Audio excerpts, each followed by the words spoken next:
The year is 1066. A band of merry men led by William the Conqueror have just invaded and taken over the country of England. They speak a language called Norman French, a dialect of Old French that had developed in the northern part of France during the Viking raids of the 9th and 10th centuries.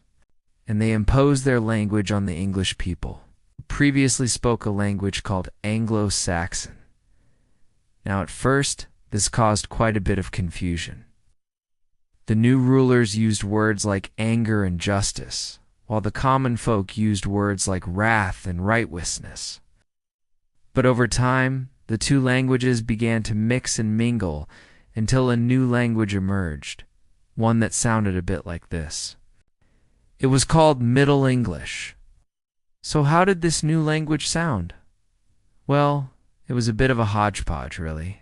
For example, the Norman French had brought with them a lot of new words, like angle and haunt and robe. But they didn't just use these words alongside the Anglo-Saxon words. They began to replace them. Over time, the Anglo-Saxons adopted many of the Norman French words, even though they had to twist their pronunciation a bit to fit them into their mouths. This process is called language attrition, but it wasn't just about replacing words. The Normans also influenced the grammar and pronunciation of Middle English.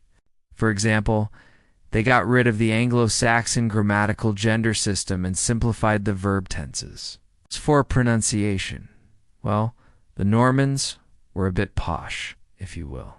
They had a more refined way of speaking, and that rubbed off on the English.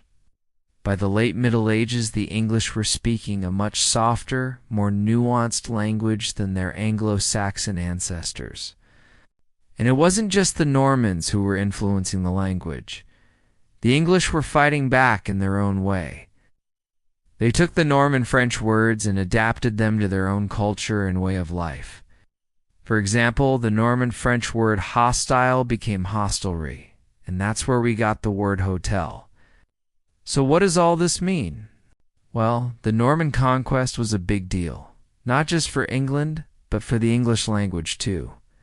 It kicked off a chain reaction that led to the development of Middle English, a language that was more influenced by French than any other language before or after it. And we can't talk about Middle English without mentioning Geoffrey Chaucer, the guy who basically made it cool. He wrote in Middle English, and his work helped to standardize the language and make it accessible to a wider audience. In other words, he's the reason we can all understand each other today. So thank you, Geoffrey. You want to learn more about the history of English? Stay tuned.